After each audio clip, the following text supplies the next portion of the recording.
Sahana vavatu, sahanau bhunaktu, sahaviryam karavavahai, tejasvinavadhitamastu ma vidvishavahai. Om Shanti Shanti Shanti.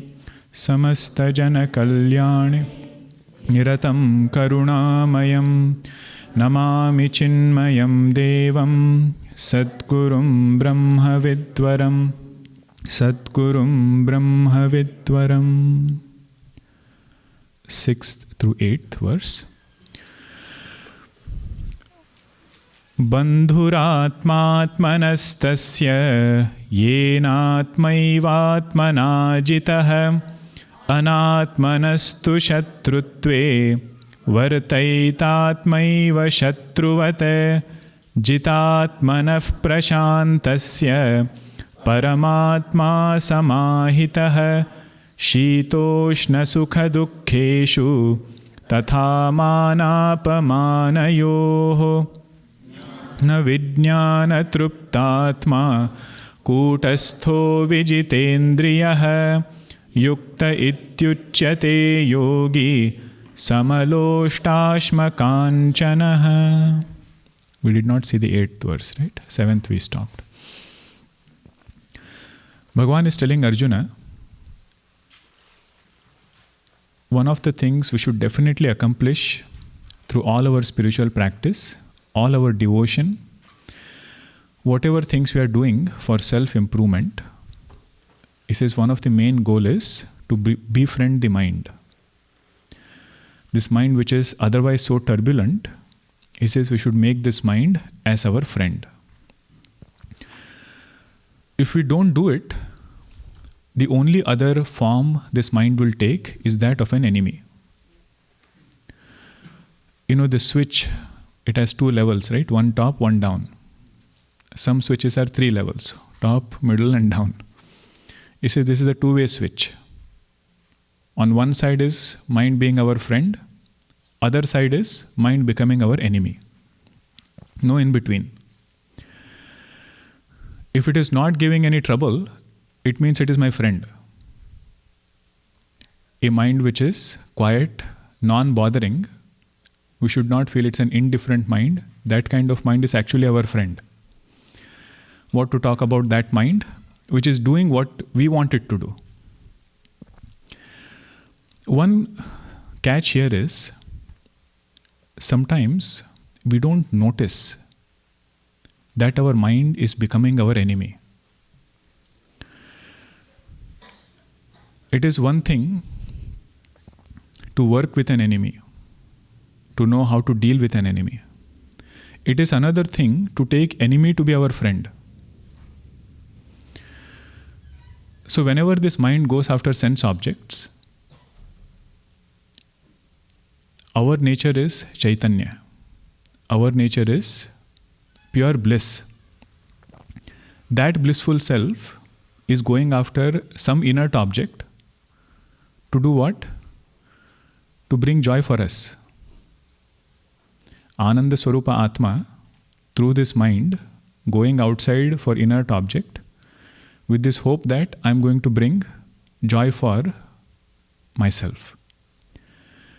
He says that is our mind acting as Shatru, but many a times we don't notice that it is a Shatru. We feel it's our friend only. Whenever, let us say, mind gets stuck with something, and it really goes and gets it for itself, either an object or an opinion, whatever it is. It feels very good that I got what I wanted. and it feels this mind has done what I wanted. But Bhagavad Gita says that mind has become our enemy. Because it's getting very strong, one day it will bring us down somewhere. But the point is, do we recognize it at the right time? Bhagavan says, notice it, introspect, and then work upon it. Gurudev has written one quote where he says, in introspection, mind itself is the subject of study. And from time to time, we should take an honest look at ourselves. He says it really pays. Taking an honest look at how our mind is, where is it headed? Is it becoming my Shatru or is it becoming my Mitra? A friendly mind is a very flexible mind. It's a mind which can very easily take different forms, different shapes, not become very rigid. That is one insignia of a friendly mind. You take any other thing, what world might consider as success, on the spiritual path, same thing can become an obstacle. You take name and fame, honor, praise. All these things, if they come to the mind, a worldly person might think, this is a good thing, mind is becoming my friend. But for a sadhaka, he is very careful. He says all these things are actually making this mind to be my enemy. Name and fame, praise, whatever things mind loves. So Bhagavan is as though telling Arjuna, don't worry about making friendship with the world. You make your mind your best friend, world will become your friend. Puja Guruji, when he was explaining this verse, he said, nowadays people talk about how many followers you have on Twitter, on Facebook. He said, I really don't care how many followers I have. I need one follower to be there. He said, that is my mind. That mind should follow me. If mind alone is not following, what will you do with hundreds of followers outside? He said, that is this mind which has to become our friend. Bandhuhu atma atmanah tasya yena atma eva atmana jitaha. He has put forth effort to control this mind, pulled it back at the right time, with the right intention. Anatmanastu shatrutve. Another meaning of anatmanah is mind always thought about anatma. Mind always thought about anatma, that mind became his enemy. Mind is here. Mind also is anatma, by the way. In front of mind there is lot of anatma. And behind the mind there is Ishvara. There is Bhagwan illumining the mind. So his mind was always caught in anatma, never went towards atma. He says that mind became his shatru. Anatmanastu shatrutve varteta atma eva shatruvat. That mind started acting like an enemy. Now sometimes we have this question. Whenever I listen to Vedanta, I know for sure that I am Brahman. Everything becomes so clear to me. In Vivek Chudamani, the example is given of Shaivala Pata. The guru and the disciple, they are walking and they see a pond and this disciple is thirsty. This pond has moss on top of it.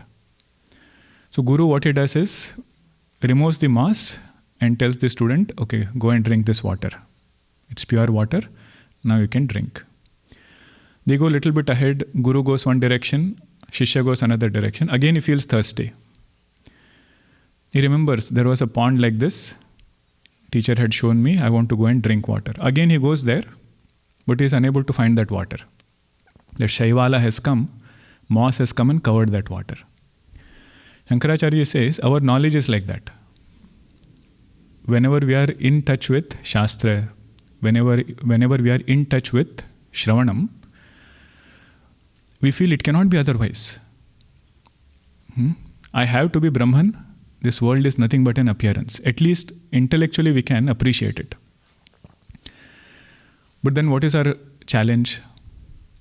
When I face my everyday life, when I face my life experiences, this knowledge is as though swept away.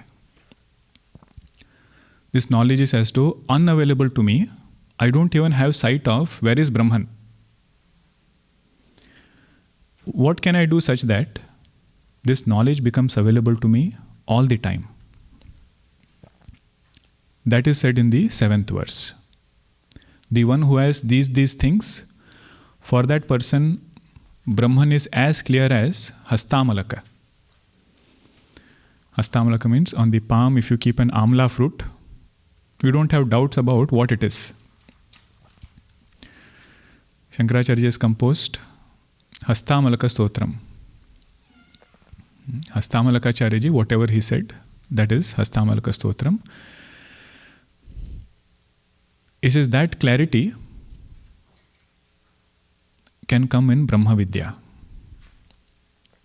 He says, how will it come? The one who is Jitatmanaha.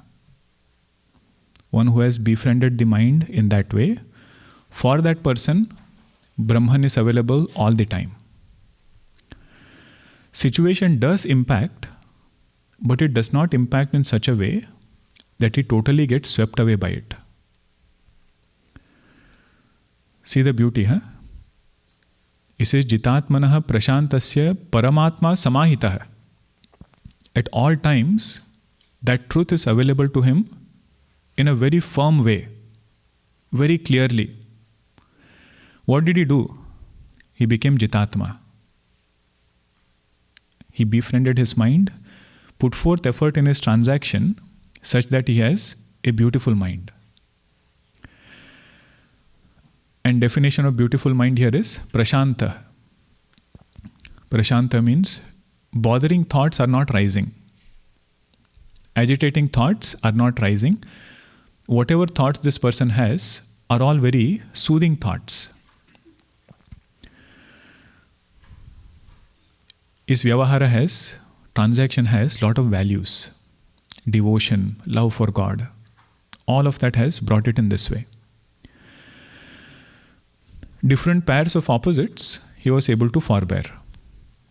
Shita Ushna, cold and heat at physical body level. Different experiences. Sukha Dukkha, mind level. Joy and sorrow, he was able to remain equanimous. And the last one is Mana Apamana. Praise and insult, he remained equanimous. The one who is able to do this, for that person, knowledge is available very clearly. When there is lot of connection between how we live our life and how this knowledge is going to work for us. See, sometimes when Upanishads tell us, scriptures tell us, remain equanimous in mana apamana. Somebody who doesn't have spiritual goal, somebody who is not seeking self-abidance, that person will ask, why? Why should I remain equanimous? But the one who has a spiritual goal of self-abidance, he says, because I have a goal, this is the prerequisite to attain that goal. Therefore, I want to remain equanimous.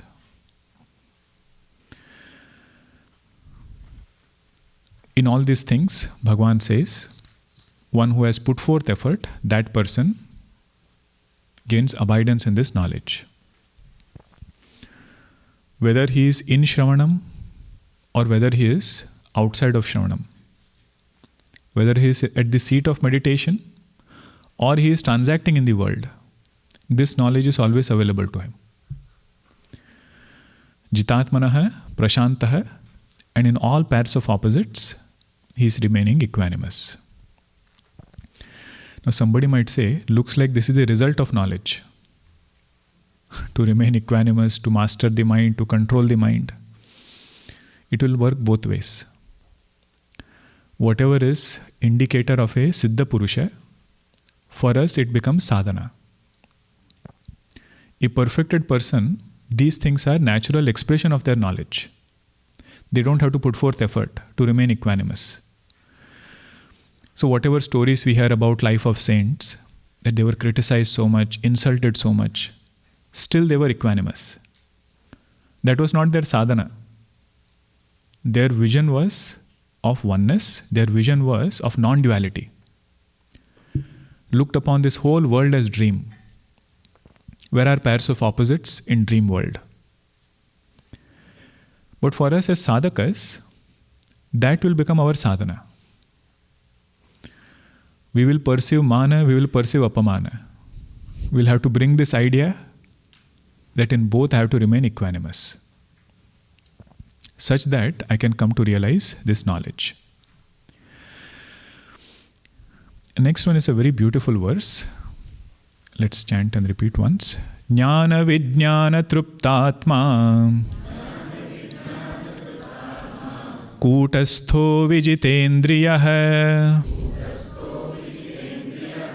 Yukta Ityuchyate Yogi Samaloshtasma Kanchanah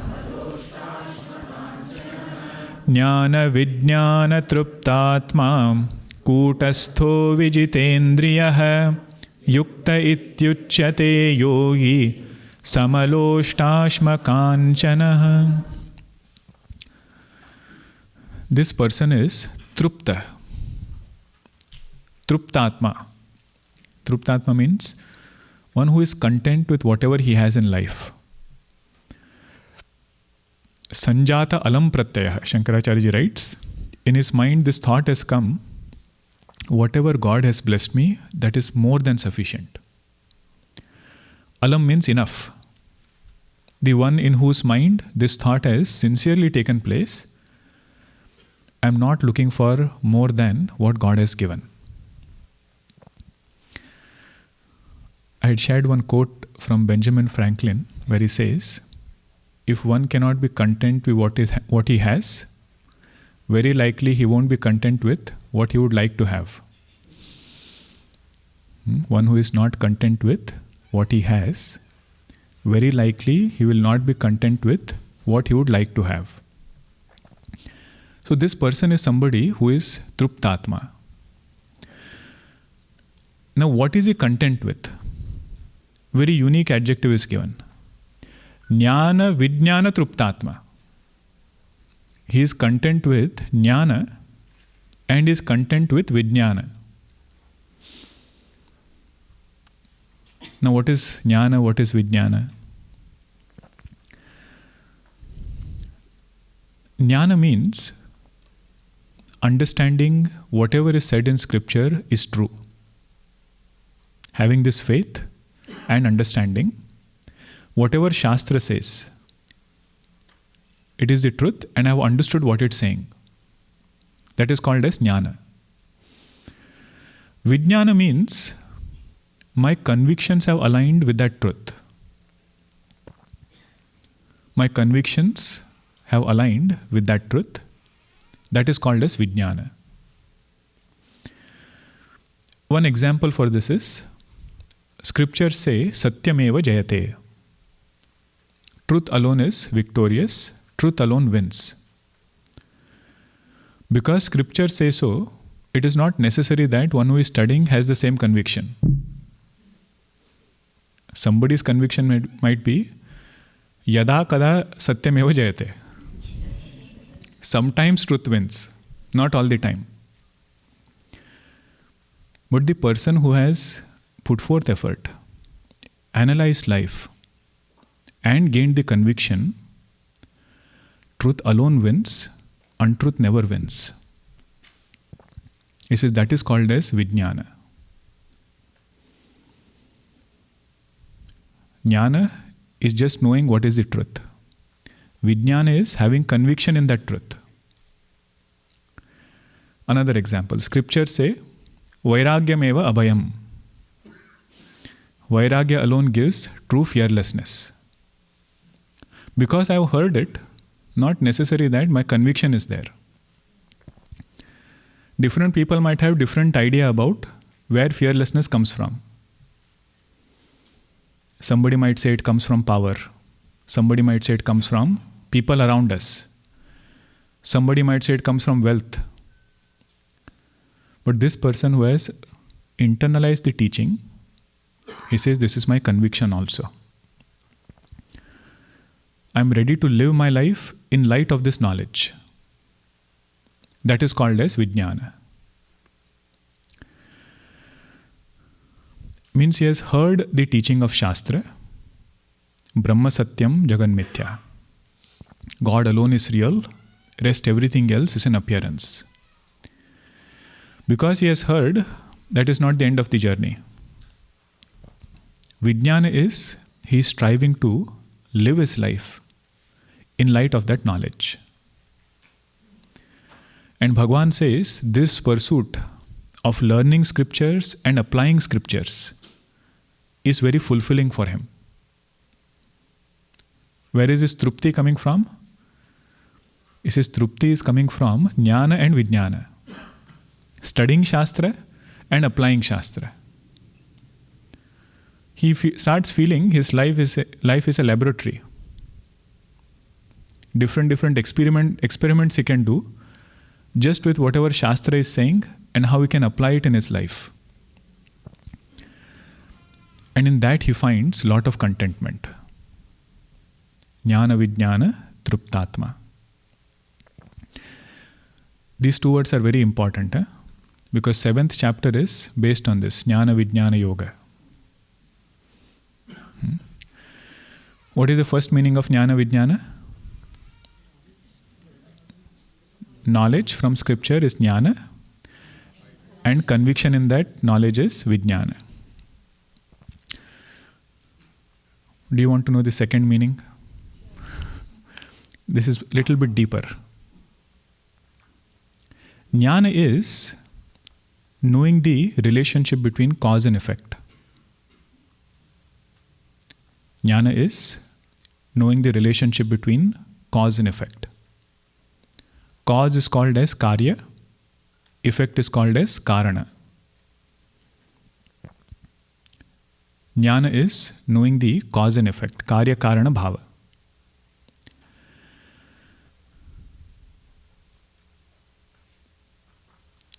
Vijnana is the ability to see the cause while you are literally seeing the effect. Vijnana is, you are seeing the effect, but through our understanding, we are shifting attention to the cause. That is called as Vijnana. Yes, I'll repeat the whole thing. Jnana is understanding cause and effect relationship. What is the cause? What is the effect? How does the effect emerge from the cause? This clarity is called as Jnana. And Vijnana is, even if I am not seeing the cause, what I am seeing is only the effect. But in my understanding, I am able to shift attention to the cause. I'll give example also. Step by step we should go. Okay, Vijnana is, I am seeing the effect, but in my understanding, I am able to shift attention to the cause. Gold is the cause. Ornaments are the effects. Gold is the cause. Ornaments are the effects. Knowing that ornaments come from gold is called as Jnana. This is an example. Knowing that ornaments are made from gold is called as Jnana.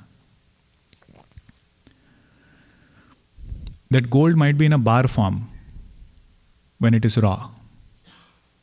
But ornament is in a very different form.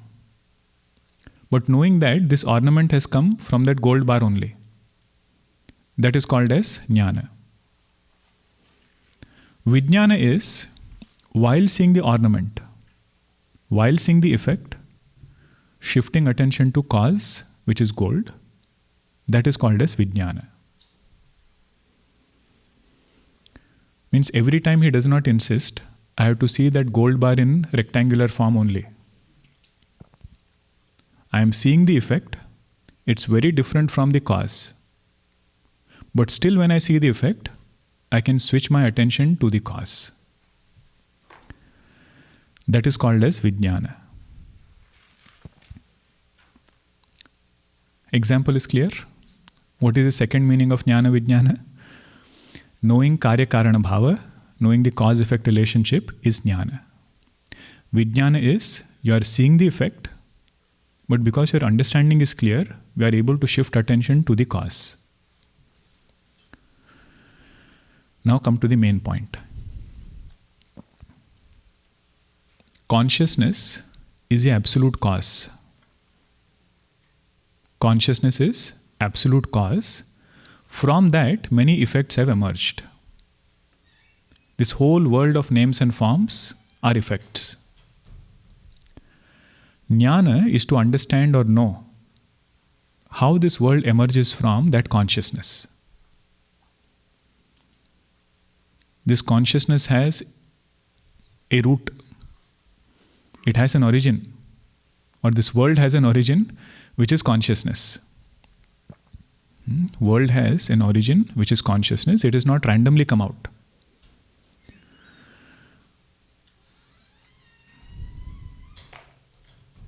World has an origin, which is consciousness. Knowing this is called as Jnana.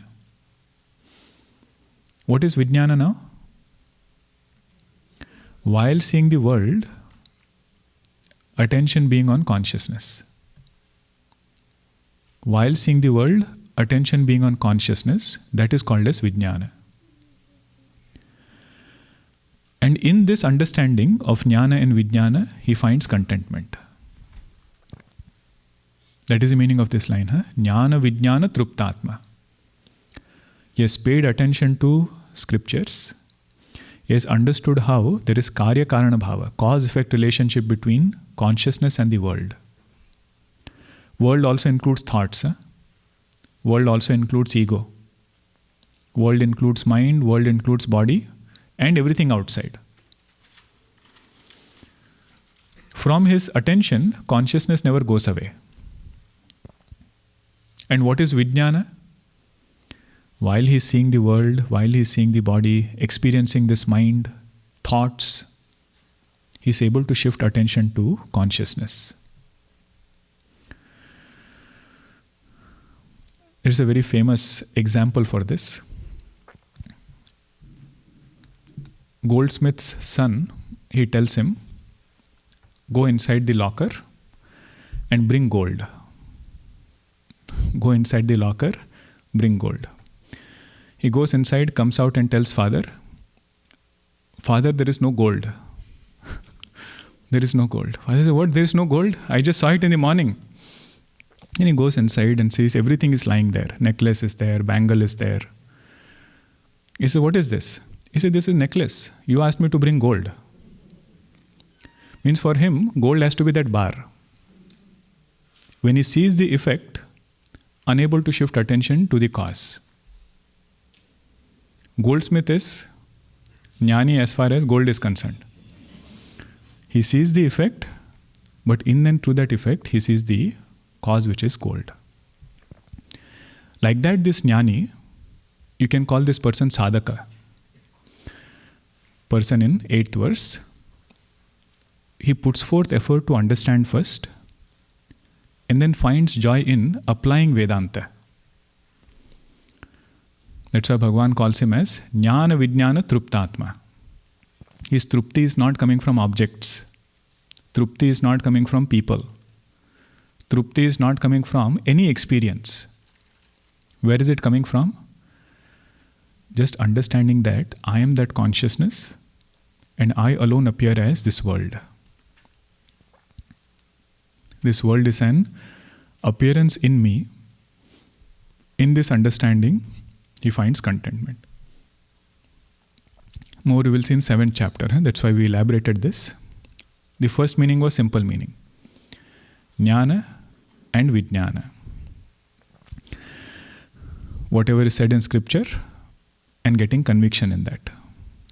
That is the first meaning. Second meaning is cause and effect understanding is jnana, and vijnana is, while seeing the effect, shifting attention to cause. Kutastha. Kutastha means no objects he gets swept away by. Very firm in his understanding. You all must have heard the story of Shukdevji when he goes to Janak Maharaj. He looks at Janak Maharaj and he says, how are you living in this palace? So many things are there. So many objects are there. How do you live? He gives him an oil, oil can, a bowl of oil filled to the brim. He says, go around the palace and come. Shukdevji Maharaj goes, but clause is one drop should not spill out. Comes back successful. He says, did you see the tapestries which were there? Did you see the beautiful decoration which was there? He says, no, I was just looking at the oil. He says, like that I look at Brahma. My attention is always on the truth, never getting swept away by any objects outside. He says, that is this person who is Kutastha. Kutastha. Vijitendriya. Vijitendriya word, in one commentary it is written, this person is very careful when he is in Vyavahara. Even while doing Karma Yoga, he makes sure that he is not getting new attachments. Vijitendriya word here has come to show that even in Karma Yoga, one has to be very careful about mind not getting new samskaras, new vasanas. Vijitendriya he is. Next line is, what is his perspective towards inert objects? 8th verse, second line is talking about how does he see nirjiva padartha? Inert objects, how does he see? Yukta ityuchate yogi samaloshtasma kanchanaha. This person is called as Yukta Purusha, who is seeing loshta. Loshta means clod of earth, mud. Ashma means stone. Ashma means stone. Kanchana means gold. So lump of earth, lump of clay, stone and gold, all of them are same for him. Samaloshtasma kanchana. Now how will you understand this? Means he doesn't give undue importance to anything. In his own understanding, doesn't give undue importance to any of these inert objects. He will still keep gold inside, stone outside. This is not saying that he is seeing everything same. He'll keep gold also outside, stone also outside, clay also outside. Vyavahara is not disturbed. But neither does he define himself with it, nor does he define anybody else with it. That is his samatha. Objects are not used for more than what they are supposed to accomplish. I read a nice quote about detachment. It said, detachment doesn't mean owning nothing. Detachment doesn't mean owning nothing. Detachment means nothing should own you. Whatever things we have, they should not own us. As long as we can accomplish that, they will not bind us. Because this verse, if you literally see, Samaloshtasma kanchana means he doesn't see any difference between clay, doesn't see stone, doesn't see any difference between gold. Means what? He doesn't allow any of that to control him. That's why in Bhagavatam it is said, Kali lives in gold.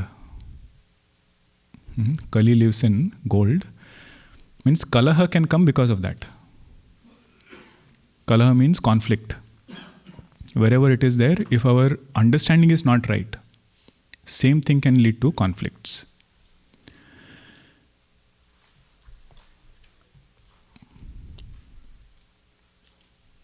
I had read one anecdote in Puja Gurudev's life. Many people used to give so many things to Gurudev. And he used to wear a kurta where the cufflink, there was no button, so you had to put that thing on top of it.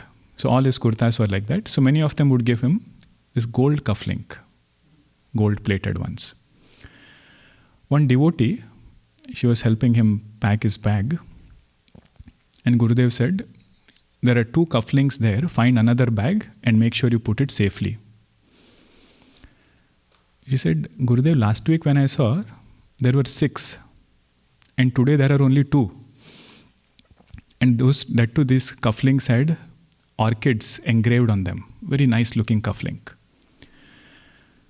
He said, my dear, you have to learn how to play with your prarabdha.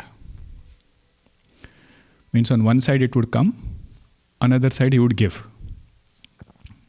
He said that is the difference. One who knows how to learn with prarabdha will never get bound by them. But one who sees from outside, they will see only the object. But Mahatma's mind is rooted in this knowledge. Samaloshtashma kanchana.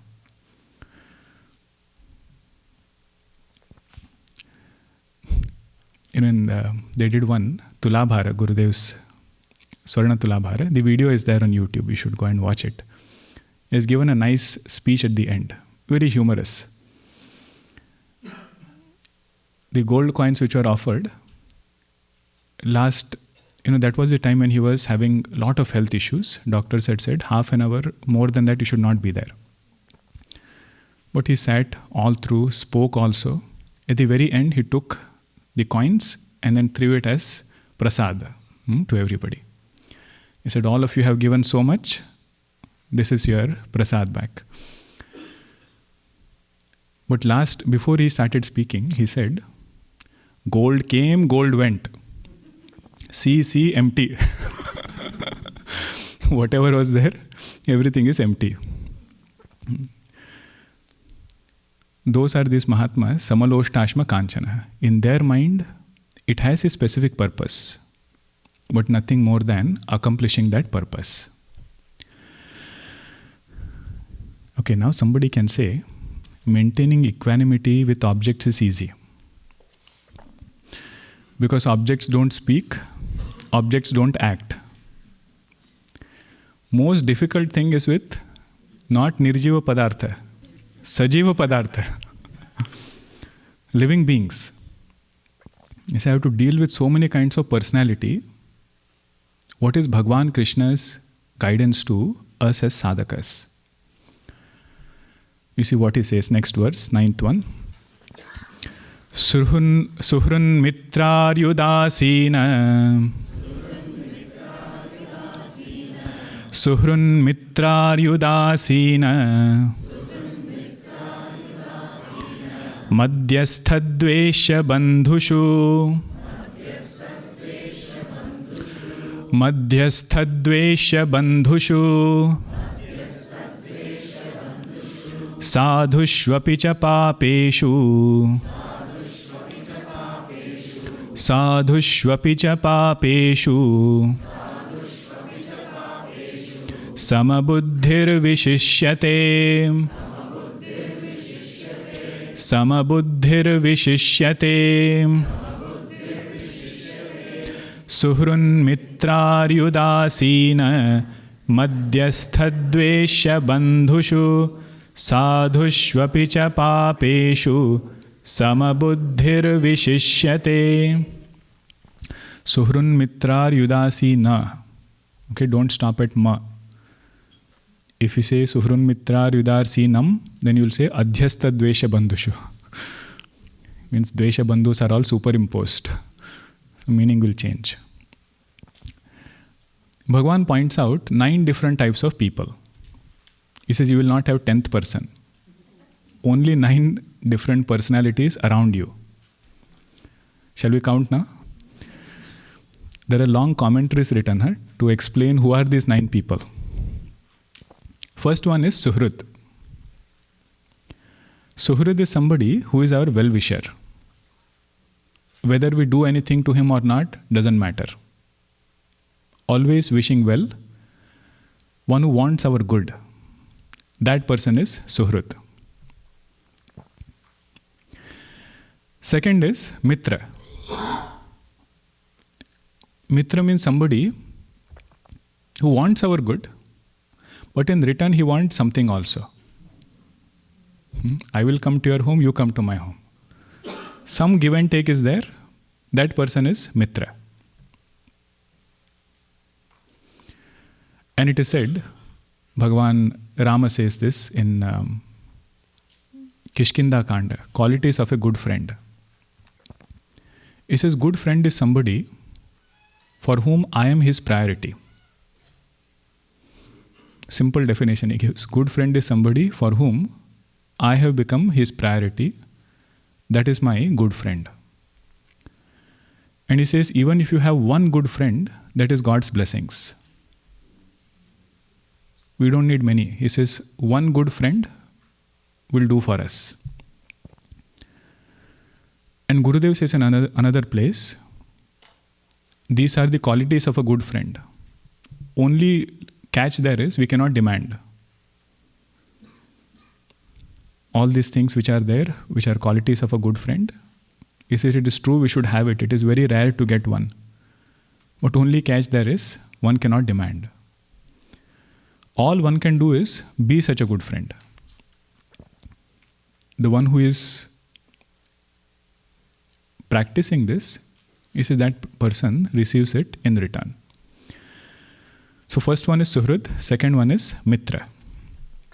Third one is Ari. Ari means enemy. He says, I heard Yudhishthira was Ajata Shatru. He did not have any Shatru. His name was Ajata Shatru. Duryodhana was right next to him. Means from his side he did not have any enemy, but not necessary that nobody will be inimical towards him. It's a fact of life that we will have enemies. Suhrid, Mitra and Ari. Fourth one is Udasina. Udasina means he's unconcerned. What we call as acquaintance. We know him, but he is not really concerned about what we are going through, what we want. That is the fourth type, Udasina. Fifth one is Madhyastha. Madhyastha means mediator. One who is impartial. If two people want to resolve something, they will go to him. Madhyastha, impartially, he will give his opinion. Next one is interesting. Dvesha. Dvesha means somebody who irritates us. Atmanaha apriyaha, Shankaracharya writes. He says, why does this person irritate you? That I don't know. But whenever I am around, I feel very irritated. That is called as Dvesha. Bandhushu means relatives. Bandhushu means relatives. How many are done? 7. Suhrid, Mitra. Okay, English. Suhrid means well-wisher. Mitra is friend. Ari is enemy. Udasina means indifferent. Dvesha. Madhyastha means mediator. Dvesha means one who irritates. Another meaning of Dvesha is one who is enemy for a reason. See, Ari he already said, right? Ari is an enemy without any reason. Dvesha is enemy with some reason. 15 years ago you said something. Even till today he will remember. That's why that Dvesha is there. Dvesha, Bandhushu. Bandhu is relative. Then there are some people who will not fit in any of these categories. They are called as sadhus. Sadhu means noble people, They are not, you cannot even call them suhrud, can't call them friend. Enemy, of course, you cannot call them. They are a separate category. Bhagavan gives, these are sadhu purushas. When Bhagavan thinks, he does not exclude anybody. He said, you will also encounter few people who are committing different types of erroneous actions. Papeshu. Ninth one he gives is Papeshu. His challenge, find the 10th. In our life, whomever we might interact, they will fall only under this 9.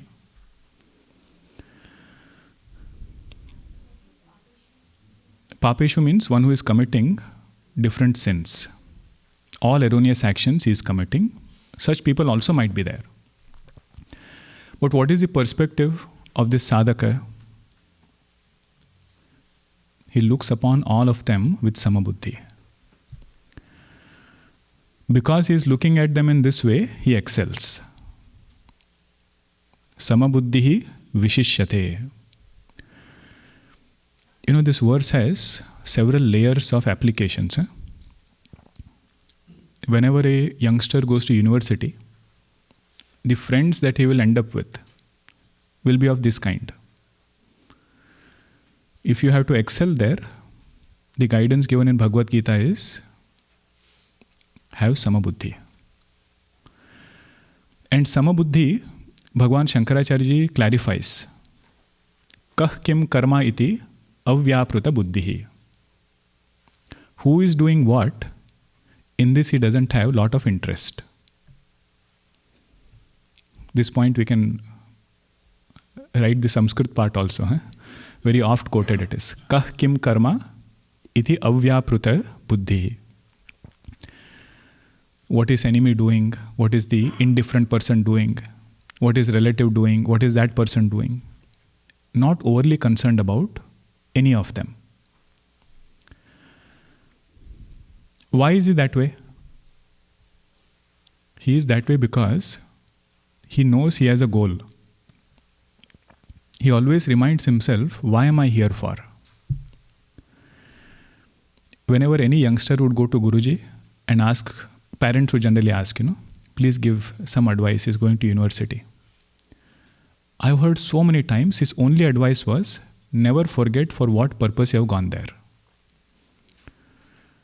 If that purpose is clear, he says none of these will bother. Same for spiritual seeker.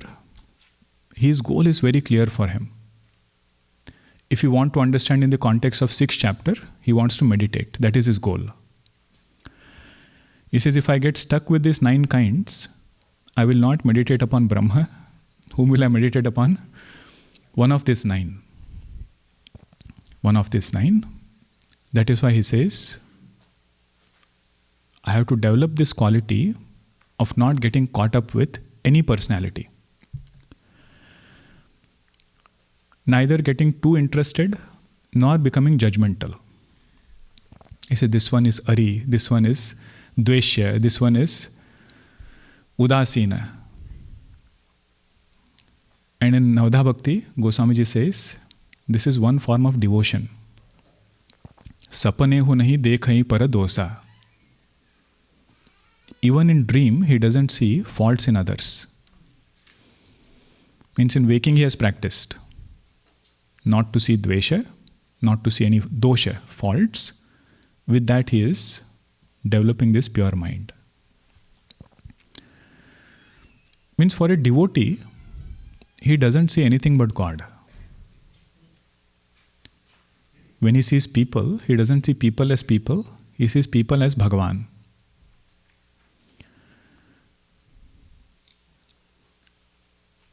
One Mahatma Ji, he gives an example. He says, when you apply soap on your face, that foam is still there, and you look in the mirror, how does that face look?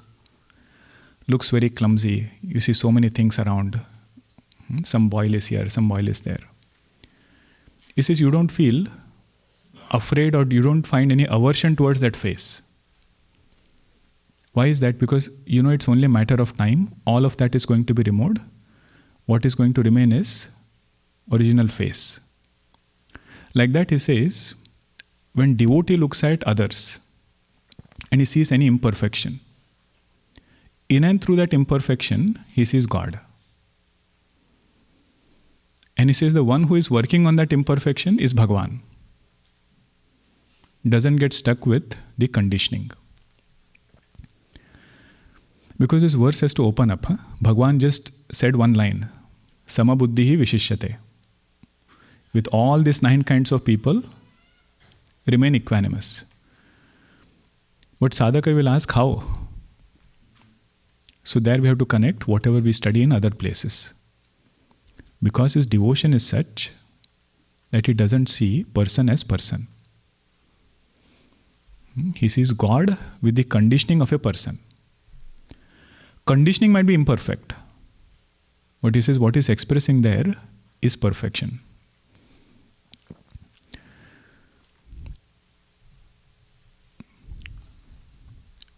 This is a similar advice that Shankaracharya gave us in Bhaja Govindam. You've seen it in several places. Shatrau mitre putre bandhav ma kuru yatnam vigraha sandhav. He says different types of people are there. Friend is there, enemy is there. Relatives are there. Near and dear ones are there. Between both of them, he says don't make too much effort to make or break.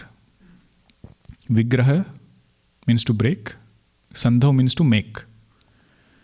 He says in that don't get overly caught up, because everything is Bhagwan Vishnu. Everything is that consciousness. Don't get stuck with conditioning. Samabuddhihi Vishishyate. One point to note here is, Jnani has Samadarshanam, right?